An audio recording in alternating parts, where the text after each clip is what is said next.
Bonsoir et bienvenue à tous pour ce Facebook Live qui marque le lancement de Mars Bleu. Comme tout le monde sait, ce mois de mars est consacré au dépistage des cancers colorectaux et vous allez dès à présent pouvoir poser toutes vos questions aux experts que nous avons réunis sur ce plateau et que je vais vous présenter aussitôt, sans perdre de temps, en commençant par le docteur Patrick Delassalle. Bonsoir. Bonsoir, vous êtes gastro-entérologue et vous êtes là au titre, bien sûr, de médecin spécialiste des cancers colorectaux, mais aussi de secrétaire, alors je ne vais pas me tromper, secrétaire général du CRCDC, alors là je lis mes notes, Centre régional de coordination des dépistages des cancers. C'est bien ça? C'est tout à fait ça. Merci. Docteur Isabelle Aubanel, vous êtes directrice de la santé au département des Alpes-Maritimes. Bonsoir. Bonsoir. Merci d'être parmi nous. Thierry Patou, président du comité 06 de la Ligue contre le cancer. Bonsoir. Bonsoir. Docteur Ludovic Evesque, vous êtes oncologue médical au Centre Antoine Lacassagne et vous êtes spécialiste en cancérologie digestive. Donc je pense que vous allez avoir beaucoup de questions parce qu'on a beaucoup d'attentes avec les traitements notamment. Jean-Pierre Lafitte, merci d'être parmi nous. Vous êtes également médecin et vous êtes là en tant que conseiller départemental représentant Charles-Ange Ginesi, président du département des Alpes-Maritimes. Alors je souligne que cet événement est organisé conjointement par le comité 06 de la Ligue des Alpes-Maritimes et le département. Et je vais vous laisser, avant qu'on rentre dans le vif du débat, je vais vous laisser lancer un petit peu cette table ronde. Merci de me permettre d'ouvrir ce débat consacré au Mars Bleu qui concerne le dépistage du cancer colorectal. Alors, pourquoi le cancer colorectal en tant que dépistage? C'est un problème essentiel de santé publique. 43 000 cas en France, 17 000 décès. En plus, c'est un dépistage qui est relativement facile à faire et à mettre en œuvre, qui est compréhensible par le patient, qui est accepté finalement par les médecins qui encadrent ces patients. Donc tout est lié là pour avoir un bon résultat de masse et de dépistage. C'est un dépistage qui n'est pas très cher, globalement les intérêts qu'il rapporte au niveau de son exécution. Pourquoi le département s'investit dans ce domaine? D'abord parce que le département des Alpes-Maritimes a toujours été pionnier dans la pratique du dépistage des cancers, quel qu'il soit. Ça a commencé avec le professeur Mouizinamer qui avait lancé ça en tant que pionnier. Le département est aussi un acteur principal dans la protection de la santé des habitants du département. Il intervient dans de nombreux domaines. Il s'appuie sur quoi? Sur deux choses essentielles. D'abord, les équipes représentées par le docteur Aubanel, des professionnels de la santé qui gèrent les problèmes de santé au niveau du département et qui sont là pour stimuler effectivement par des campagnes d'incitation ces dépistages et l'adéquation par rapport aux habitants de l'utilisation de ces dépistages. Deuxièmement, on repose sur un fléchage budgétaire bien entendu qui est important. 72 000 € en 2020 consacrés au dépistage du cancer colorectal. Gros moyen, oui. Et en dernier lieu, nous aimons au département travailler en partenariat. Alors, nous instituons des partenariats, notamment avec le CHU de Nice, bien entendu, dans le cadre de recherche fondamentale sur le cancer, et d'autre part avec mon ami Thierry Patou, qui est là, et avec lequel nous travaillons en partenariat pour des projets que nous développons dans le domaine du cancer et de la prévention. Merci. Partenariat, c'est très important et vous aussi, vous allez le saluer, Thierry Patou. Pardon, avant de vous laisser la parole, parce que j'ai un peu honte, j'ai oublié de présenter un autre intervenant, Emmanuel Ricard, qui est en distanciel et qui est, alors je souligne, parce qu'il est à la Ligue nationale et il est délégué à la prévention et au dépistage. Il devrait être avec nous, sauf petit problème technique, mais nous espérons très fort qu'il va pouvoir nous rejoindre, ou en tout cas pouvoir intervenir de quelque manière que ce soit, parce qu'il y aura beaucoup de questions sur son thème. Merci Thierry Patou. Et Alors effectivement, la Ligue contre le cancer, et notamment le comité départemental des Alpes-Maritimes, que je représente ce soir, est très heureux ce 1er mars, pour le lancement de la campagne Mars Bleu, de s'associer une nouvelle fois à nos partenaires du conseil départemental, que je remercie, au Centre Antoine Lacassagne, représenté par le docteur Evesque qui est à côté de moi, et puis le CRCDC qui organise le dépistage dans ce département. Et vous le voyez, avec ce multi-partenariat, nous couvrons tout le spectre du cancer à partir de la prévention, avec tous les efforts et les moyens mis en œuvre par le conseil départemental, le dépistage, avec le CRCDC et le docteur de la Salle, et puis le soin, avec le docteur Evesque et le centre Antoine Lacassagne, et puis la Ligue contre le cancer qui essaie de coordonner tout ça au bénéfice des malades, des futurs malades et des ex-malades également, puisque la Ligue contre le cancer essaye de venir en aide dans tous les moments de la maladie, avant, pendant et après. Donc vraiment, on est très très content de lancer ce mois Mars Bleu de cette façon. Je voudrais juste dire que c'est le mois de mars qui sera bleu, mais j'aimerais bien que ce soit tous les mois qui soient bleus et roses, puisque n'oublions pas aussi octobre rose. Merci beaucoup pour cette introduction. Effectivement, en rappelant les enjeux. Alors, avant qu'on débatte et qu'on pose plein de questions, je voudrais, avec vous, docteur de la Salle, que l'on rappelle, juste très brièvement, en quoi consiste ce dépistage du cancer colorectal. Alors, le cancer colorectal, c'est le prototype du cancer que l'on pourrait éviter avec la prévention, surtout en faisant le dépistage. Alors, ce dépistage, il va s'adresser aux personnes qui n'ont pas de symptômes, qui n'ont pas d'antécédents familiaux à partir de 50 ans. Le CRCDC va envoyer un courrier à chaque personne. Cette personne va aller soit voir son médecin traitant, soit éventuellement son gastroentérologue ou un gynécologue qui peuvent donner le test, et bientôt, dans quelques jours, le commander directement sur un site de l'assurance maladie. Sans passer par son médecin. Si vraiment il y a un problème d'accès au médecin traitant, il y aura une possibilité de commander directement sur le site du moment que la personne a reçu le courrier d'invitation pour faire ce dépistage. 50 ans, 74 ans, rapidement ce dépistage, parce que c'est vrai que ça se passe ? C'est très simple. Parce que c'est vrai que très simple. On vous donne une enveloppe bleue, hein, donc c'est Mars Bleu, c'est l'enveloppe est bleue. Vous avez, donc si on voit une enveloppe bleue, surtout on la jette pas à la poubelle. Ça commence déjà comme ça. Donc vous avez un papier d'explication, vous avez un système pour coller sur la cuvette, on va rentrer dans les détails. La selle tombe directement sur le papier qui va recueillir les selles. Vous faites un seul recueil, vous remplissez bien les papiers, vous le mettez dans une enveloppe qui est prévue à cet effet, vous l'envoyez à la poste plutôt en début de semaine puisqu'il y a des délais, et vous recevez dans le mois qui suit le résultat. Si le résultat est négatif et que vous n'avez pas de symptômes, vous allez refaire ce test au bout de 2 ans. S'il est positif, vous allez voir votre médecin traitant qui vous enverra à un gastroentérologue pour faire une coloscopie. D'accord. Vous avez dit 50 ans, la fin c'est 74 ans. Vous avez dit la tranche d'âge c'est 50-74 ans. 50-74 ans, comme pour le sein. D'accord. On rappelle donc que c'est un test immunologique moins contraignant et moins pénible que les tests précédents. C'est un test qui est beaucoup plus performant que l'ancien test qui s'appelait Hémoculte. C'est une lecture automatisée et c'est un test immunologique qui est beaucoup plus précis, qui va retrouver beaucoup plus facilement les cancers débutants, puisque je le rappelle, quand on fait ce test, quand on trouve un cancer, dans 80% des cas, c'est un cancer débutant qu'on va pouvoir guérir facilement. Et il trouve surtout beaucoup plus de polypes, qui est l'état précancéreux. Donc si on enlève un polype, la personne ne fera pas de cancer. Le polype, c'est même pas un cancer, on est bien d'accord, c'est un état précancéreux. Absolument. Alors la question qu'on se pose d'emblée, c'est on sort, enfin je dis timidement on sort d'une crise sanitaire majeure qui s'est traduite par d'importants retards, notamment dans les soins et plus particulièrement dans le dépistage. Est-ce que vous pouvez nous décrire très rapidement la situation du dépistage, de la participation au cours de ces dernières années? La question s'adresse aussi au docteur Banel qui, je pense, a des éléments de réponse aussi. Alors d'abord, il y a l'envoi des invitations qui a naturellement été stoppé pendant en particulier En 2020, on a arrêté d'envoyer les invitations. Non, on a envoyé les invitations, justement, on a envoyé beaucoup d'invitations pour essayer de rattraper ces retards, puisque la poste était arrêtée, les soins on gardait que les soins urgents, donc effectivement, il y a une baisse importante des dépistages.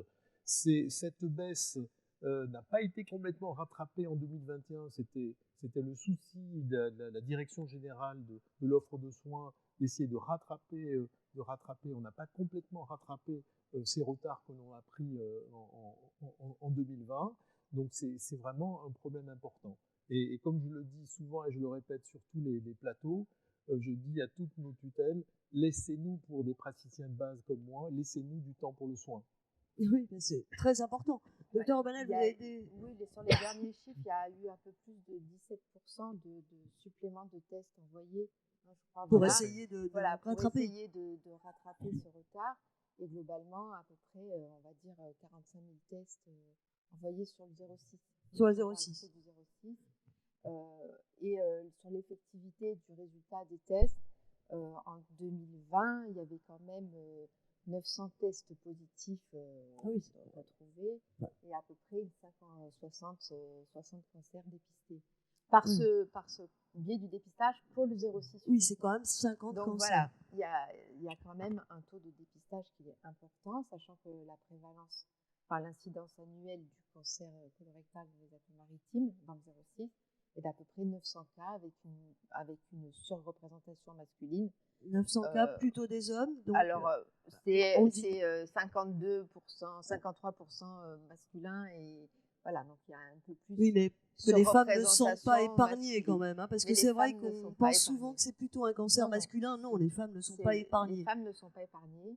Et après, pour donner quand même des chiffres un peu positifs, on est quand même un département où on a un bon taux de survie quand même après le dépistage de ces cancers. Et aussi, un des meilleurs en France. Voilà, un des meilleurs en France.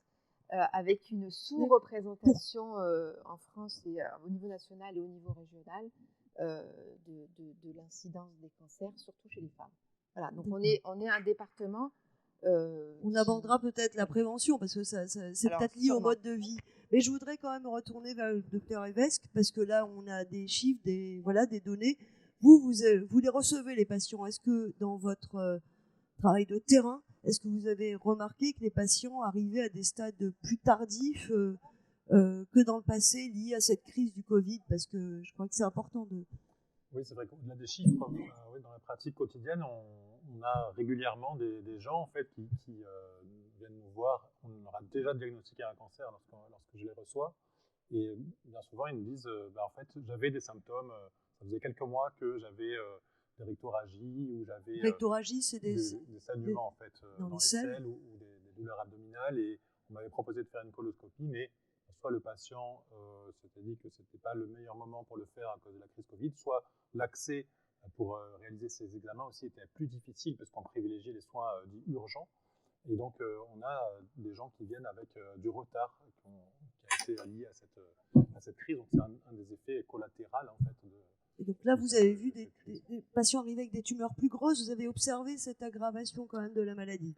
Oui, c'est difficile de savoir, est-ce que ça a changé complètement les choses, mais c'est certain que quand on voit quelqu'un qui arrive avec un cancer et qui a déjà des métastases et qui nous dit ça fait déjà un moment que j'avais des symptômes et je n'avais pas encore fait la démarche de faire le diagnostic, on peut se dire c'est peut-être dommage d'avoir perdu ce temps-là. Bien sûr. Quelque chose qui était lié à cette crise, mais qui en tous les cas est regrettable. Et je pense que maintenant, c'est important, là, si la crise Covid semble un peu plus derrière nous, qu'on puisse se refocaliser sur les problématiques du cancer et du dépistage pour éviter d'arriver dans des circonstances telles qu'on peut le voir actuellement. On en parlera, mais c'est vrai qu'après les solutions thérapeutiques, malheureusement, plus avancées, parce que c'est ce qu'on va évoquer aussi, peut-être interroger Emmanuel Ricard sur la situation aussi, le retard du dépistage avec peut-être un angle plus national. Emmanuel Ricard. Sur le plan national, nous avons une diminution du nombre de personnes qui ont fait leur test. Nous avions, sur la campagne précédente, perdu 32%. Et avec les confinements. Et là, nous avons diminué. Et on espère que les relances vont porter leur effet. D'accord. Ok. Alors, pardon, oui. Juste parce que pour faire le penchant avec le cancer du sein, et c'est justement une étude qui a été faite au niveau local ici par les équipes du Centre Antoine Lacassagne, où là, il a été démontré que ce retard diagnostique était important et que les femmes sont arrivées en 2020, début 2021, avec des tumeurs plus grosses et justement palpables. Donc, si on fait la corrélation entre le cancer du côlon, le cancer du sein. On est tous quand même sur cette lutte contre tous les cancers. Et c'est vrai qu'on peut dire globalement que le dépistage a pris du retard et a été beaucoup plus différé pour certains patients qui souffrent de cette pathologie.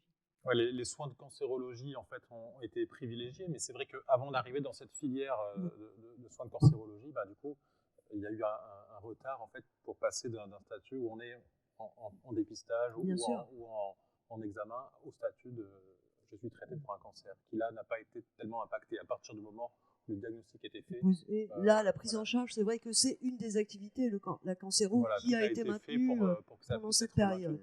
Parce qu'il faut insister sur ce point.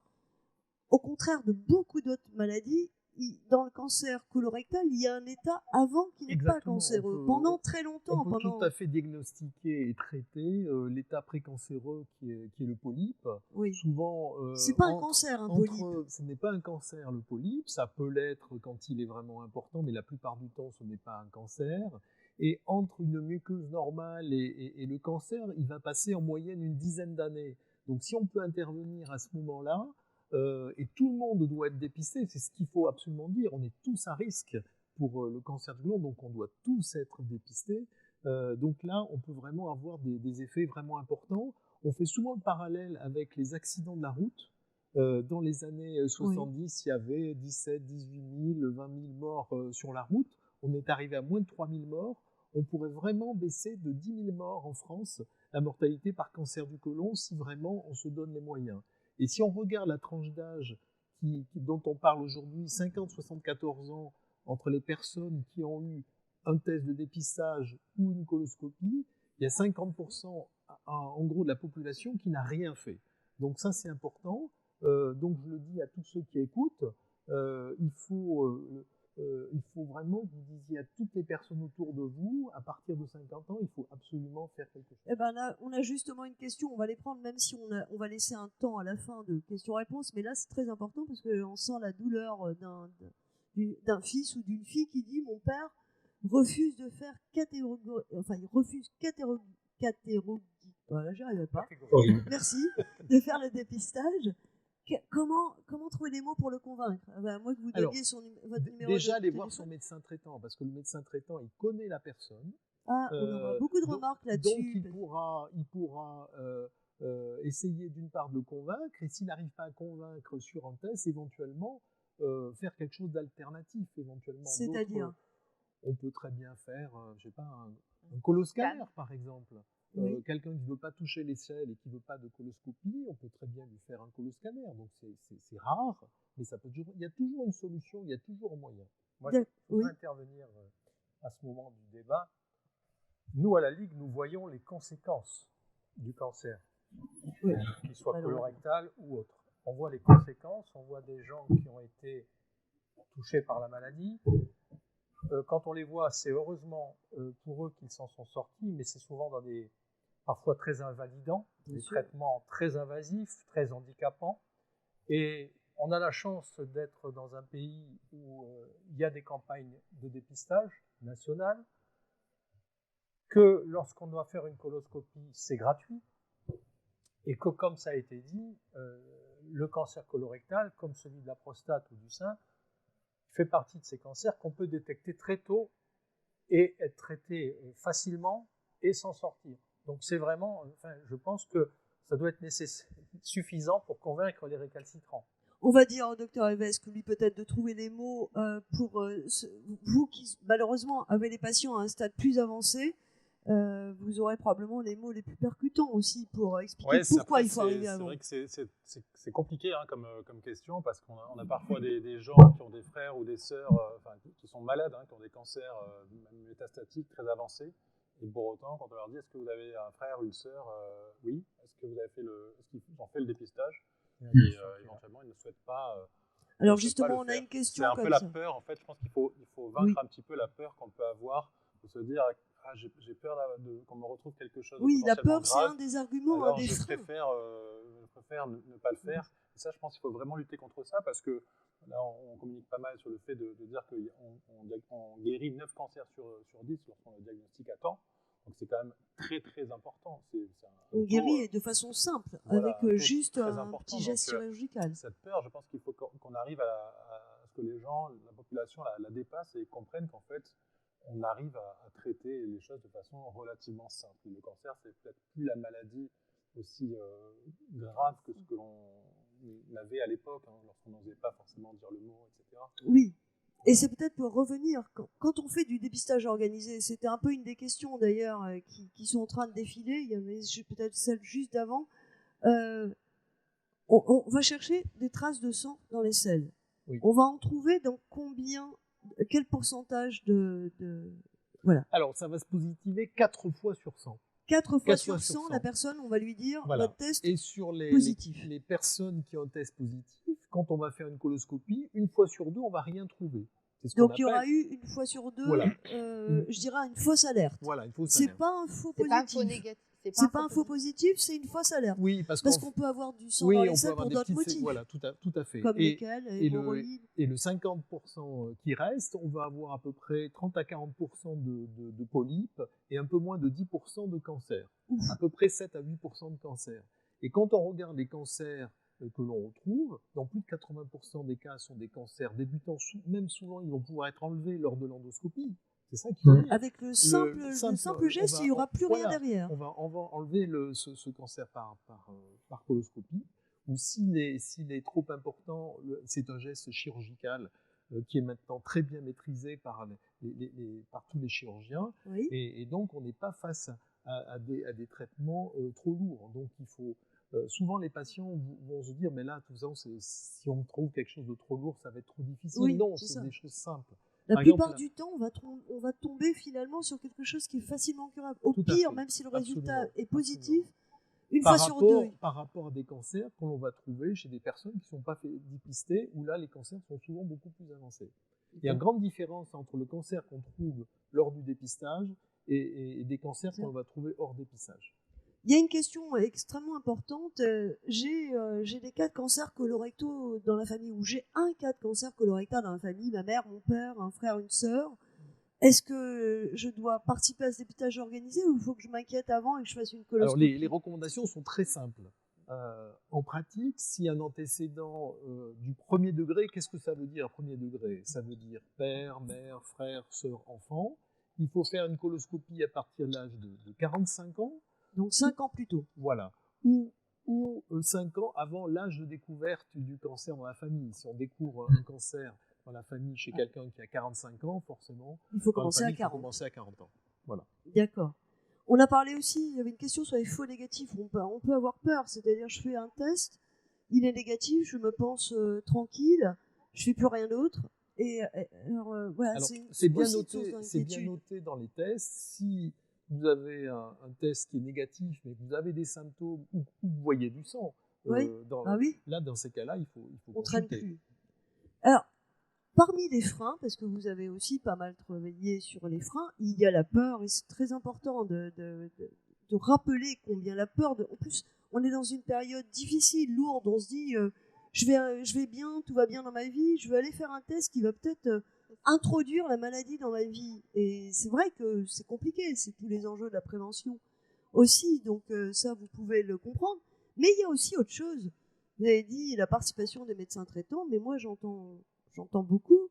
Mon médecin me dit le test, il y a plus efficace, il y a une coloscopie. Donc est-ce que parmi les freins, il y a aussi finalement les médecins généralistes qui sont en première liste, qui ne jouent pas toujours le jeu du dépistage organisé? Je ne vous demande pas de faire le procès, mais...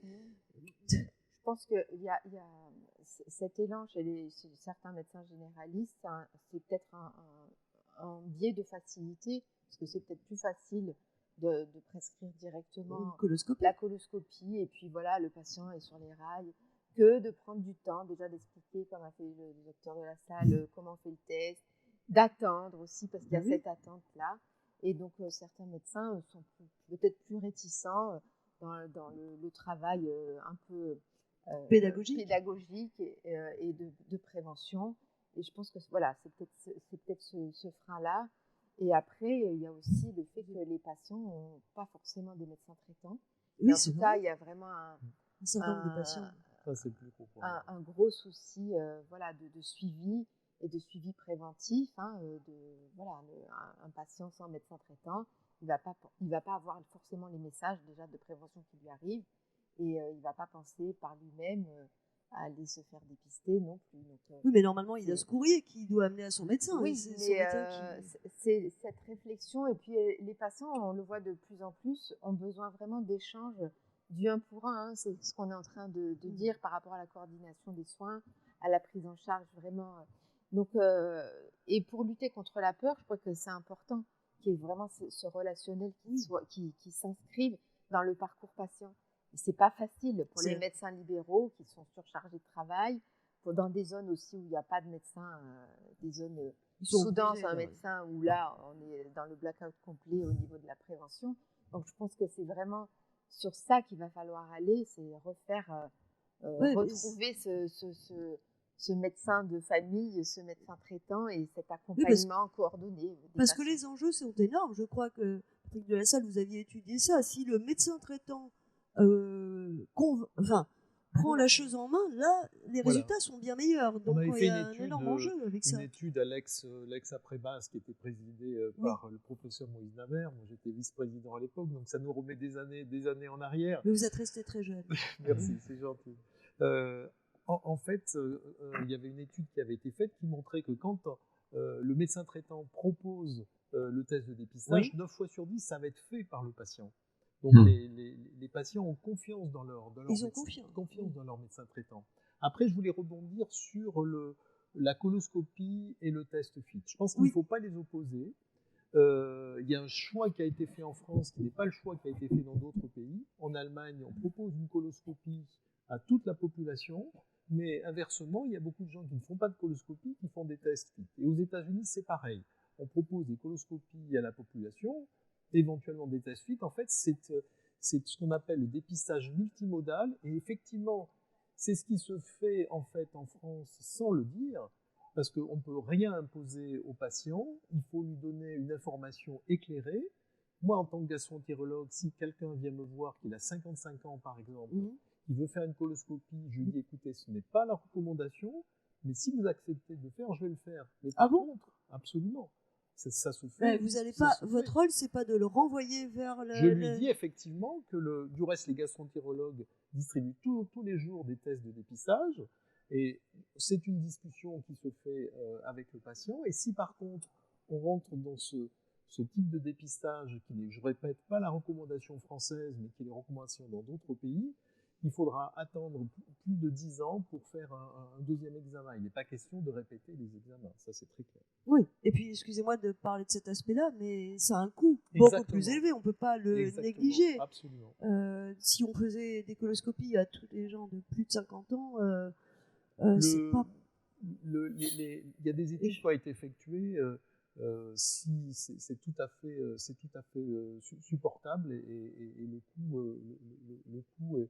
Et quand on compte l'efficacité et le résultat, je répète, c'est pas du tout la recommandation française. Et je réponds aussi à la question de tout à l'heure des faux négatifs. Oui, des faux négatifs, c'est 0,15%. 0,15%. Voilà. Donc sur ça les fait cancers. 15 pour 10 000. Non, voilà. C'est ça Oui, voilà. Merci, au secours. 0,15%. Moi, je voudrais aussi ne pas oublier la prévention, mais alors vraiment primaire. Ah, mais on va en parler. Qui consiste à avoir une alimentation la plus saine possible, à limiter l'alcool, à supprimer le tabac, et surtout à avoir une vie active. Et non, mais je parle de ça au moment où on privilégie beaucoup le télétravail. Avec la Covid. Voilà, avec la Covid. Et le télétravail, ça accentue la sédentarité. On est chez soi, on va grignoter entre deux, chose qu'on ne fait pas au bureau. Et je pense qu'on est sur Facebook, il doit y avoir beaucoup de jeunes qui nous écoutent, et je pense que la prévention, la bonne alimentation, le tabac, l'alcool sont des messages qu'ils peuvent entendre. Mais on va revenir sur ces points, mais justement, je voulais finir, et la question surgit sur l'écran, et c'est la question que je voulais vous poser justement avant qu'on aille sur la prévention. Pourquoi ? Parce que tout le monde est ému particulièrement des cancers chez les gens jeunes, et c'est vrai qu'on voit des cancers colorectaux chez des hommes et des femmes plus jeunes que 50 ans. Pourquoi ne pas le commencer plus tôt? Vous avez dit tout à l'heure, il faut 10 ans pour que ça se développe. Alors si ça fait 10 ans, moi je fais 50 moins 10, je commence à 40. Alors effectivement, quand on regarde le pourcentage de cancers colorectaux avant 50 ans, c'est à peu près 7%. C'est pas négligeable là, sur un cancer qui est très fréquent. Ça a doublé en 20 ans. Ah oui, en Donc, plus. c'est quand même quelque chose d'important. Donc la société américaine a pris à bras-le-corps ce problème-là et ils ont décidé depuis quelques mois de démarrer les dépistages à 45 ans. Ah. Donc nous, au niveau national, effectivement, on fait pression pour que le dépistage démarre plus tôt, mais d'abord, il faudrait que le dépistage actuel de 5 ans soit déjà fait. Commençons par ça. Mais le message que je voudrais donner, chez quelqu'un de jeune, on va dire même surtout à 40-45 ans, s'il y a du sang dans les selles, une perte de poids, des douleurs abdominales, une anémie, il faut absolument faire des explorations, il ne faut pas attendre. D'accord. Les cancers chez les patients jeunes sont plus graves parce que on a souvent tendance à dire... Alors, non, on ne peut pas considérer que les cancers chez les patients jeunes sont plus graves, mais alors il y a souvent des facteurs en fait, héréditaires, des facteurs sous-jacents qui font que c'est des cancers des fois un peu particuliers. Des cancers un peu à composante génétique. Voilà, c'est ça. Il y a un terrain peut-être génétique souvent plus marqué chez un patient jeune. On a plus de chances de retrouver des altérations moléculaires qui peuvent expliquer le développement du cancer.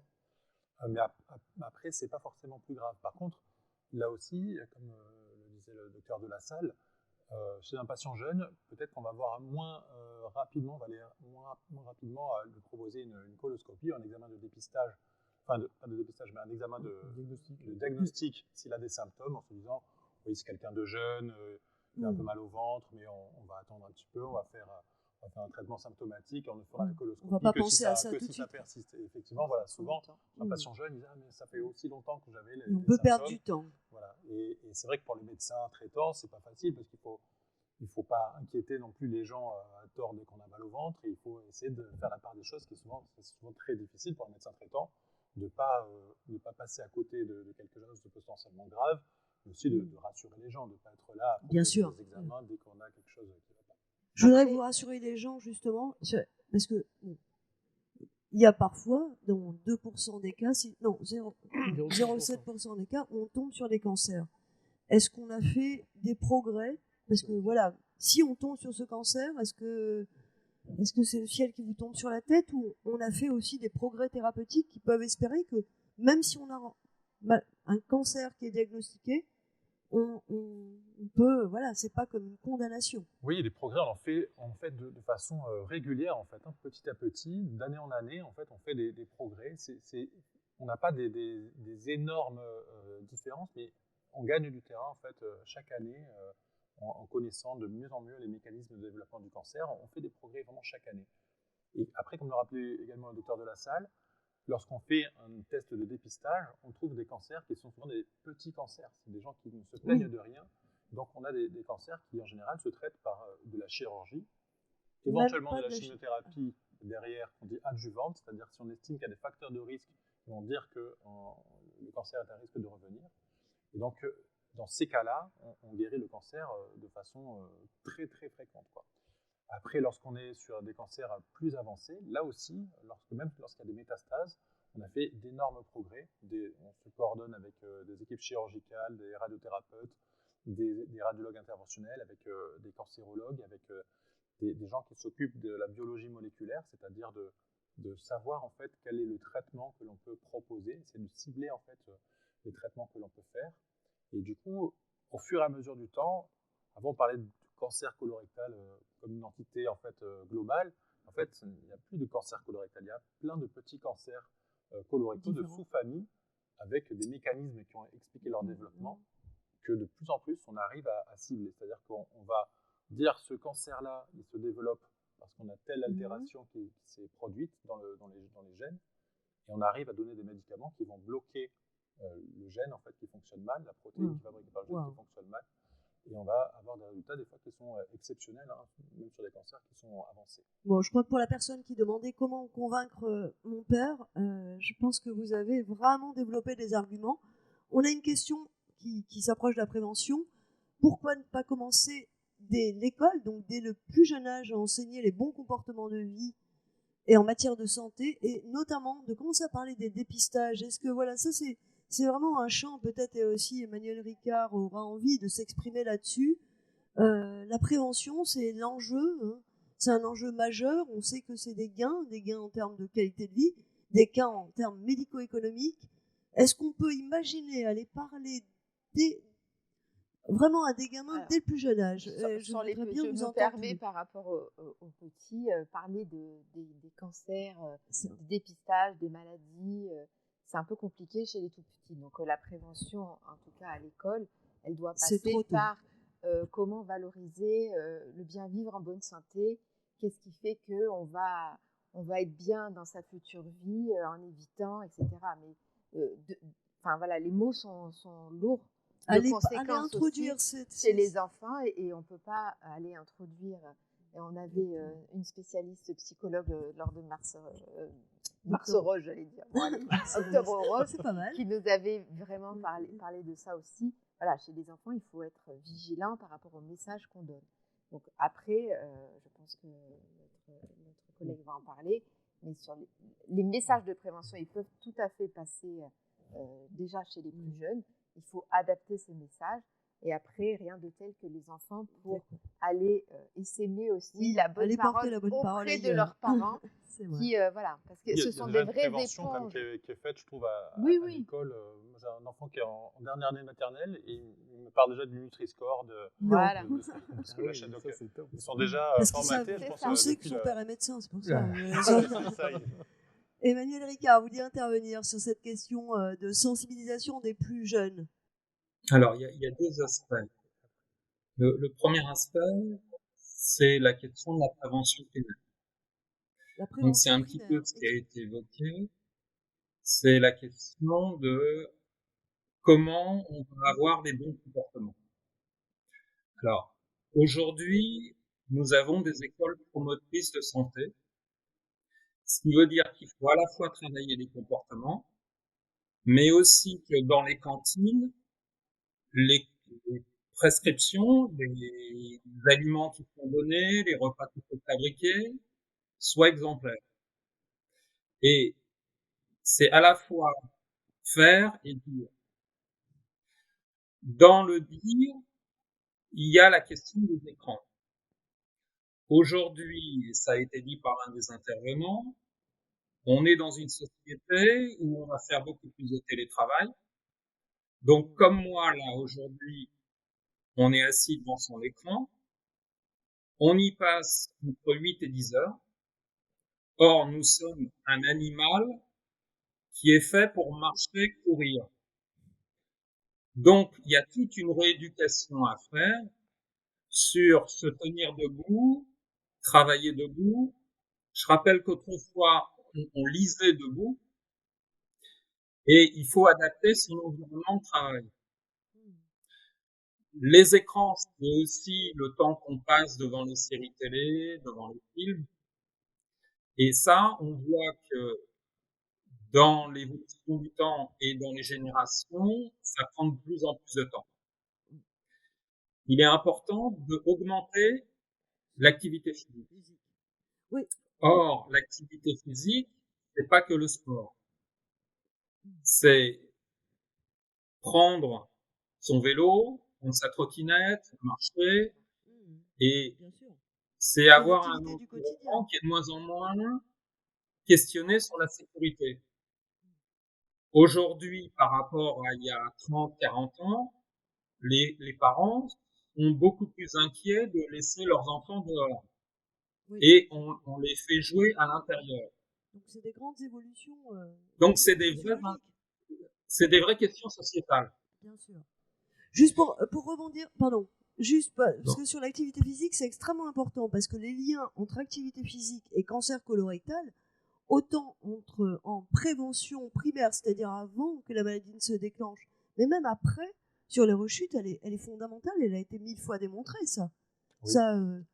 De plus en plus, on voit qu'il y a vraiment la prévention secondaire, c'est-à-dire une fois qu'on a eu un cancer et qu'on ne voit plus d'activité de cancer, pour diminuer le risque de récidive, dans le cadre des cancers du côlon, c'est tout à fait fondamental d'adopter un mode de vie dit sain, qui consiste à augmenter son activité physique, à manger des noix, des noisettes. Ah oui, alors c'est important ces conseils manger pratiques. Des tomates. Des tomates. En fait, manger souvent des fibres. Pardon ? Les gens, les tomates, ils ont peur. Ça a l'air. Non, c'est j'ai mal la peau. Non, c'est hyper important en fait. C'est hyper important. On a l'impression que quand on regarde les études, on a l'impression que c'est chacun pris entre eux, c'est un petit facteur, ça diminue un petit peu le risque de récidive.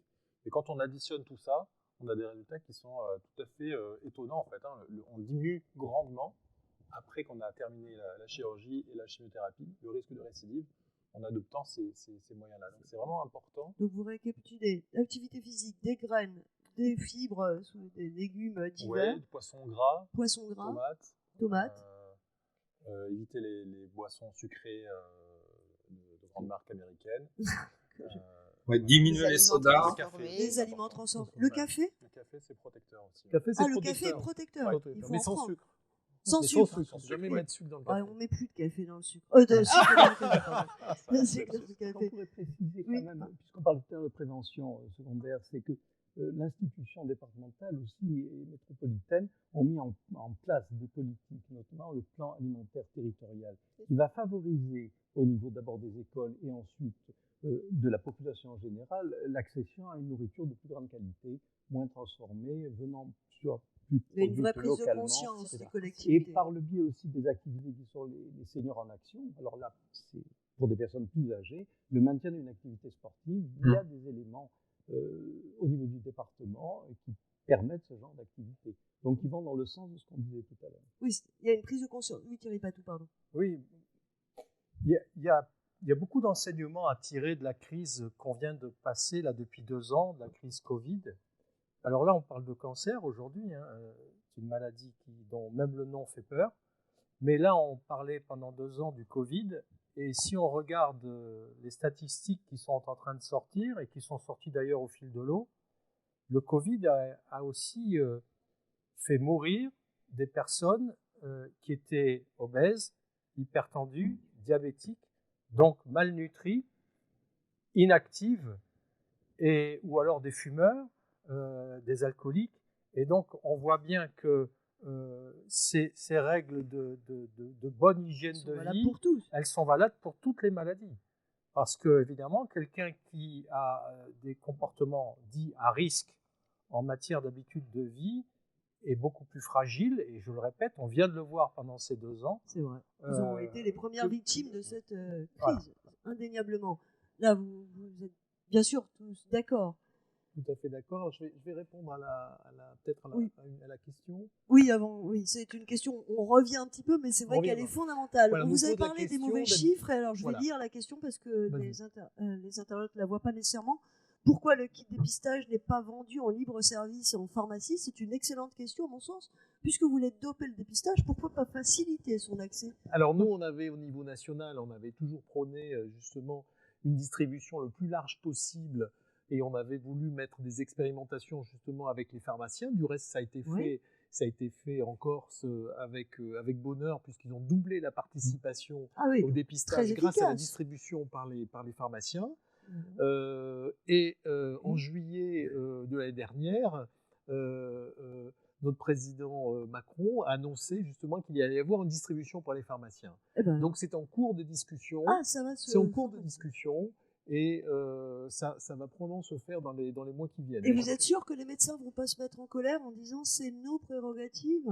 Non, je pense que c'est un combat d'arrière-garde. Les médecins ont tellement de travail. Je pense que on a dit qu'il y avait quand même des problèmes d'accès aux médecins. Beaucoup de patients n'ont malheureusement pas de médecin traitant, et ça c'est quand même pas normal. Et ça sera quand même un moyen de distribuer les tests de dépistage. C'est en discussion, mais ce n'est pas encore pratique pour l'instant. Au département, comme on travaille avec le CRCDC, on a prévu, en tout cas pour nos agents, via la médecine de prévention, de pouvoir aussi être un point de distribution. Voilà, parce que je trouve que c'est important aussi l'enjeu de la santé au travail, et qu'au travail, on ait aussi ces messages de prévention Au département, on est une très grosse collectivité, plus de 4500 agents. Et c'est vrai que du coup, il y a beaucoup à faire du côté de la médecine préventive, enfin la médecine du travail. De proximité. De proximité pour les agents qui ont cette référence aussi. Et donc, on va mettre en place la distribution aussi de ces kits via notre médecine de prévention. Comme on n'est pas très loin de la fin, on prend les questions, même si effectivement on fait des marches arrière de temps en temps, mais la question est très importante parce qu'il faut comprendre pourquoi le sport limite le risque de cancer. On se dit, qu'est-ce que ça a à voir des cellules cancéreuses et de l'activité physique? Qui veut répondre à cette question en essayant d'être le plus vulgarisateur possible? Emmanuel Ricard, avec grand plaisir. On vous écoute. Mais alors, il y a plusieurs éléments. Premièrement, il y a le muscle. Le muscle, en travaillant, consomme de l'énergie, donc ça diminue le risque d'obésité et de surpoids, qui sont deux facteurs favorisant le cancer, puisque les cellules cancéreuses, elles aiment bien là où il y a de la graisse pour se cacher des cellules immunitaires. Ensuite, il y a le fait que le muscle lui-même va générer des facteurs qui sont protecteurs. Ce qu'on peut ajouter, c'est que en diminuant ces facteurs-là, on va aussi diminuer le risque de diabète. Oui. Et le diabète est aussi un facteur favorisant le cancer. Oui. Donc là, on a tout un cumul qui font que l'activité physique est protectrice. Oui. J'ai évoqué tout à l'heure la question de la viande. Oui. On surconsomme de la viande en France. L'étude faite par l'ANSES montre que 63% des Français ont une consommation supérieure aux normes recommandées. C'est 500 grammes pour la viande rouge et 150 grammes par semaine pour la charcuterie. La charcuterie contient souvent des nitrites et les nitrites sont un facteur cancérogène. D'accord. Voilà donc, ce que je pouvais dire. En tout cas, limiter, parce qu'on dit que le Français consomme moins de viande, mais il faut limiter encore davantage les... Et alors, la médecine du travail est-elle impliquée dans l'incitation au dépistage? C'est du cas par cas? C'est du cas par cas, mais c'est dans le rôle de médecin du travail de faire de la prévention. Mais il y a de moins en moins de médecins de travail dans les entreprises. Alors, il y en a de moins en moins, c'est ça, malheureusement. Il ne faudrait pas revenir, les réintroduire, parce que ça, est-ce que c'était une bonne idée? Ça n'allait pas du tout dans le... Pardon? Non, mais c'est un gros problème. Même au département, nous, on a des médecins qui travaillent pour la médecine préventive, mais qui ne sont pas des médecins non plus du département. Après, vraiment, l'orientation des patients via la médecine du travail, normalement, un médecin du travail doit avoir cette fonction de prévention, de repérage des risques au travail, mais de repérage des risques dans la vie de l'agent. Donc, ça, c'est... Alors, oui, pour ce qui est de la pratique du sport, je crois qu'il ne faut pas faire trop peur aux gens non plus. Ce n'est pas le sport intensif. Une activité phisique de base est largement suffisante. Vous montez vos étages, vous allez chercher le pain à pied. Vous voyez, c'est des petites choses que peuvent faire les gens même âgés. Il ne faut pas s'omnubiler sur un sport avec une pratique sportive. C'est pas vrai. C'est l'activité physique continue.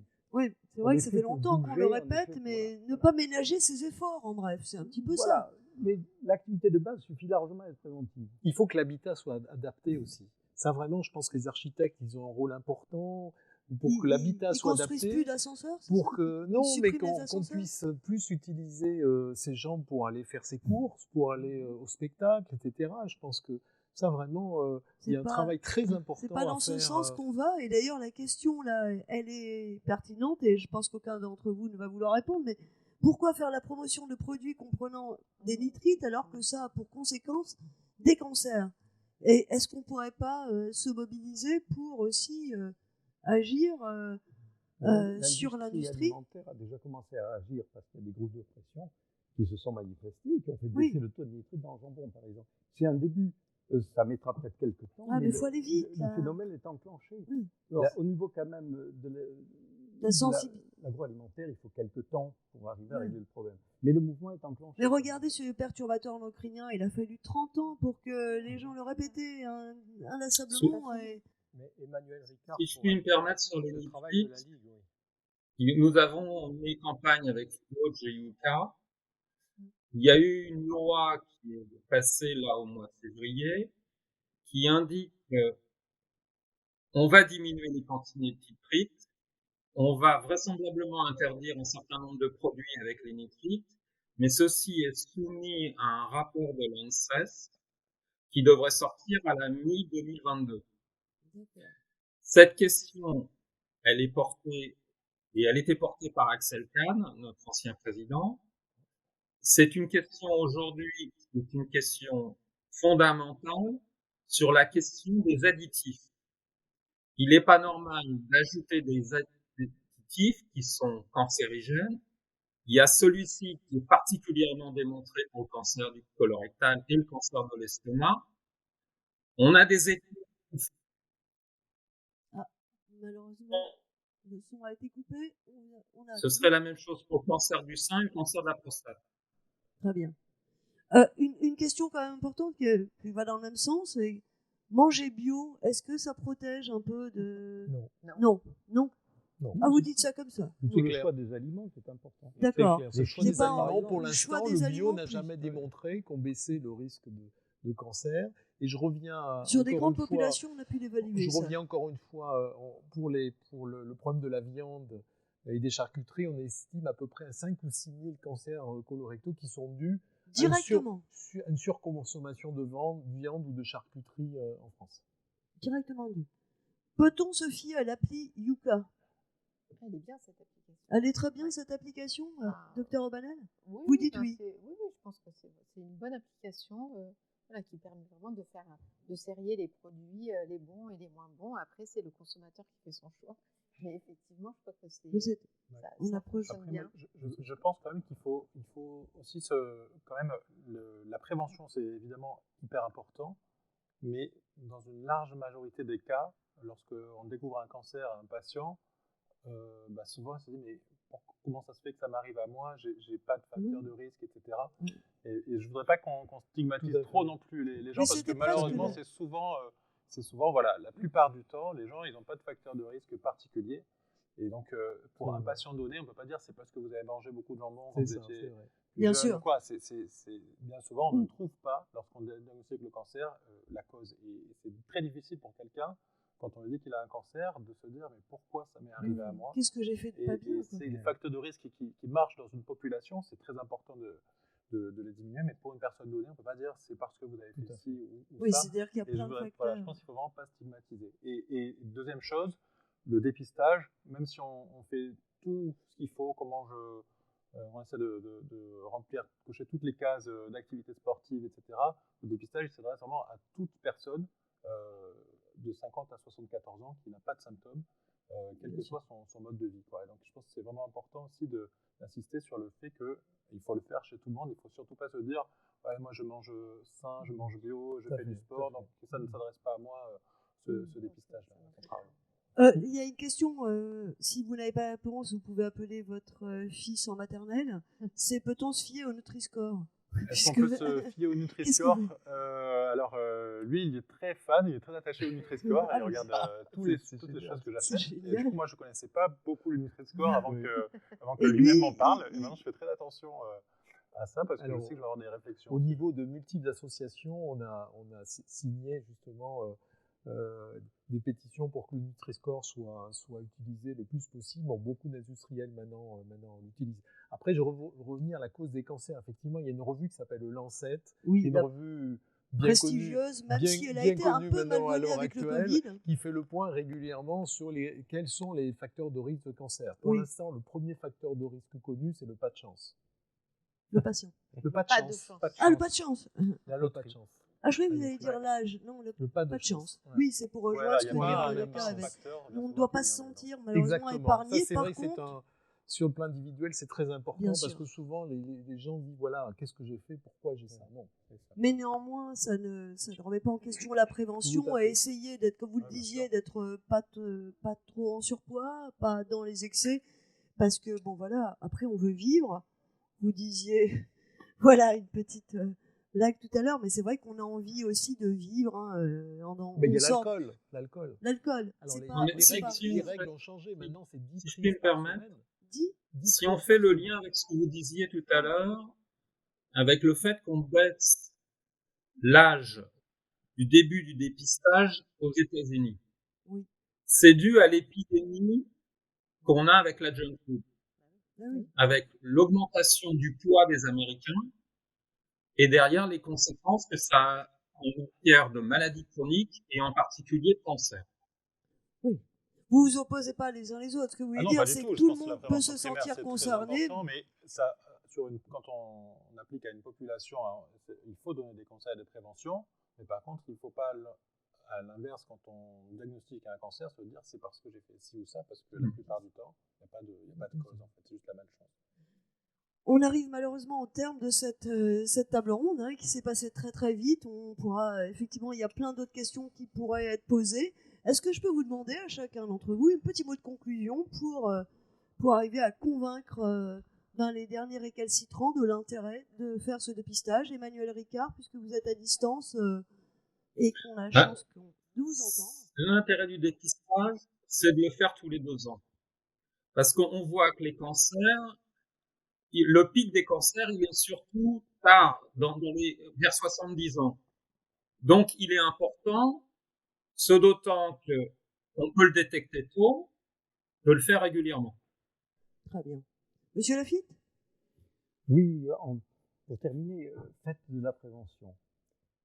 C'est toujours bon, c'est toujours efficace. Deuxièmement, consultez votre médecin généraliste. Parce que je reviens quand même à ça, la consultation de base et l'intérêt du colloque singulier, c'est important. Troisièmement, dépister largement. Bon, mais les médecins généralistes, il faudrait qu'il y en ait plus, mais c'est un autre sujet. On va peut-être en parler un peu plus tard. Ça revient. Docteur Evesque. Oui, moi je partage assez votre avis. Je pense que c'est important, quand on a entre 50 et 74 ans, qu'on a des fois une vie active et qu'on n'a pas forcément... on se plaint de rien. C'est pas évident de faire la démarche d'aller chez son médecin traitant, mais je pense que c'est quelque chose qu'il faut faire quand même de temps en temps pour parler dépistage. En France, on n'a pas encore vraiment cette culture du dépistage, mais c'est quelque chose de tout à fait fondamental. On le voit, et je pense que c'est bien qu'il y ait des focus qui soient mis sur certains mois de l'année pour justement aborder le problème. Thierry Patou? Moi, je vais laisser les 4 médecins qui m'entourent faire passer leur dernier message de prévention et de promotion du dépistage, et je vais me contenter de remercier nos partenaires, le conseil départemental, leurs équipes, la Ligue contre le cancer, le Centre Antoine Lacassagne, le CRCDC, Nancy Catan qui nous a encore une fois bien aidés à animer brillamment ce débat, et puis les équipes techniques qui nous accueillent dans ces merveilleux locaux cannois. Merci beaucoup. Alors moi, je crois que je conclus toujours de la même façon en donnant ce message. Voilà, n'ayez pas peur et faites-vous confiance vous déjà pour franchir ce pas du dépistage. Faites-vous confiance dans votre mode de vie aussi. Essayez de l'améliorer au mieux pour que justement on diminue ces facteurs de risque. Et après, il n'y a pas de fatalité, mais aussi, voilà, faites confiance à votre médecin traitant, faites confiance à cet accompagnement dont vous avez besoin, cette coordination des soins qui est vraiment importante aussi à suivre pour chaque patient dans son individualité. Et c'est la vie qui est au bout avec tout ça. Et la vie est belle. Même après un cancer. Moi, je vais m'adresser à tous ceux qui écoutent. En fait, souvent, je vais donner des messages de prévention à des patients qui sont dans mon cabinet, mais naturellement, je parle à des convaincus. Donc, soyez convaincus et surtout, diffusez ce message autour de vous. Vous aimez vos amis, votre famille et tout. Mais si vous les aimez, essayez de les convaincre de se faire dépister. Merci infiniment. Merci à tous. Ça y est, Emmanuel aussi. Et merci d'avoir été là. Et je suis sûre que ça a été grandement apprécié. Merci beaucoup. Merci. Et à la prochaine pour ce débat. Merci.